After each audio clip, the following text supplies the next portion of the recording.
央行决定从2025年1月开始启用最新版的 M1 统计口径了，要把那些之前没算在内的活期存款这些都算进去，连2024年1月到现在的数据都要重新调整，目的就是让数据更准确。M1 简单来说，就是我们现在手头上能花的钱，比如现金，还有那些在银行里随时可以取出来的活期存款。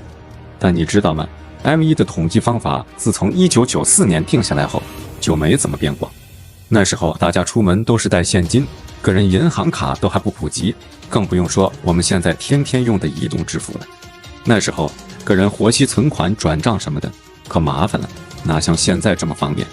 所以当时制定统计方法的时候，就没把我们现在常用的流动性高的钱算进去，比如个人理财、货币基金，还有微信零钱、支付宝余额、余额宝，这些都不在 M1 的统计里。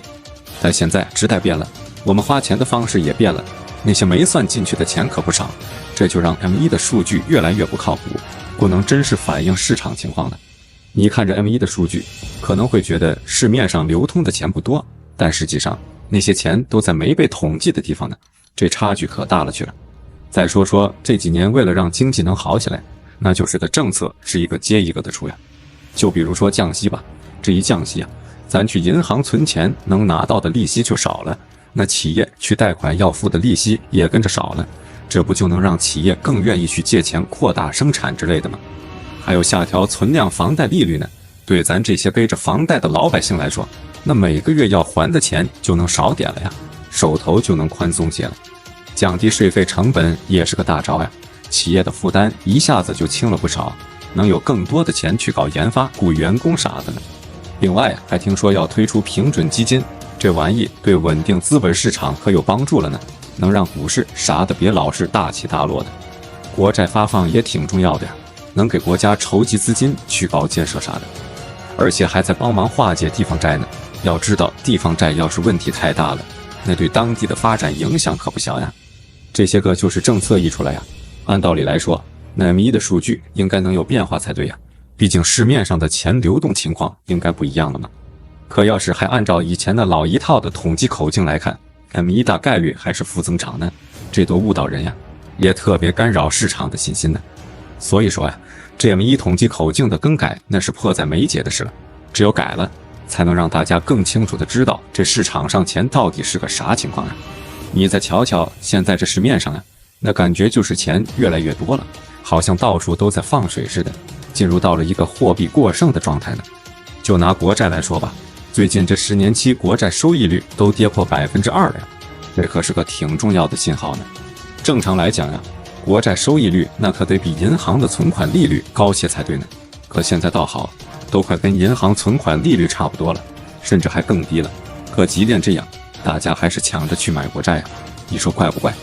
其实呀，这就是因为大家心里都琢磨着，银行的利率估计还得接着往下调呢，现在买国债好歹还能多赚点，或者说少亏点呗。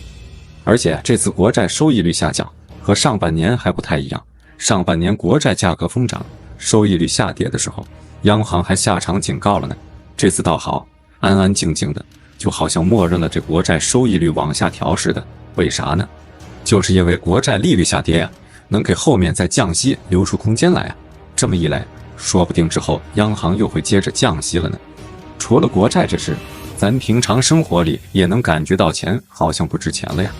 你看现在外面还有些小作文在传呢，说啥下周11到12号要开经济工作会议，会上可能要把赤字率拉升到5%的目标，这可大大超出大家的预期了呀。要是真这样，那相当于咱们举国之力都在负债了呀，往后这发债的规模估计也得超预期呢。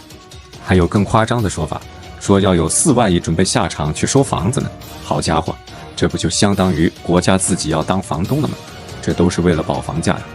虽说这些小作文里的消息吧，不一定全都能成真，但好多最后还真就落实了。就算数字上可能会打点折扣啥的，可不管怎么着，现在这市场上大家心里都有个预期了，那就是未来市场里的钱肯定是越来越宽松了呀，钱越来越多，可不就是货币过剩了吗？在这货币过剩的大环境下，咱普通人的日子可就有点不好过了，想让自己那点财富保值增值，那真是难上加难呀。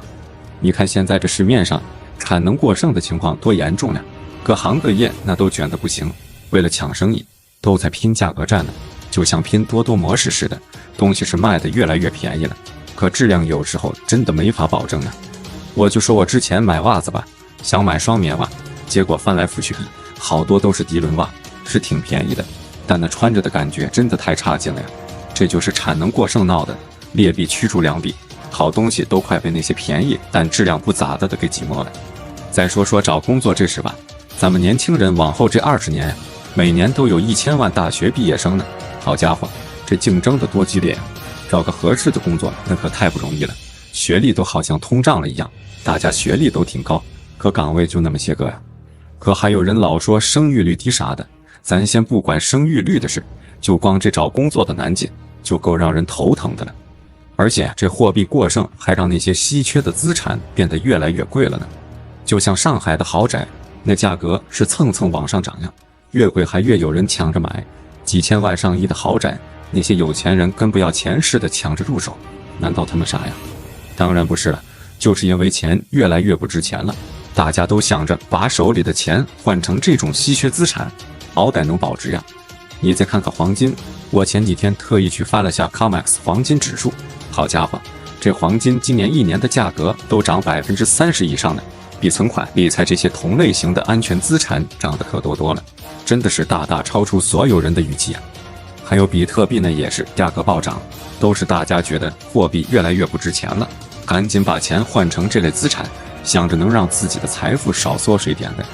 所以说呀，眼瞅着随着咱们国家整体的货币宽松预期降发债、降准、降息这些让货币变得更弱势的手段，慢慢在2025年都要落地实施了。咱普通人往后想保住自己那点辛苦攒下的钱，不让它缩水，恐怕是要费老大力气了呀，真的是让人挺无奈的呢。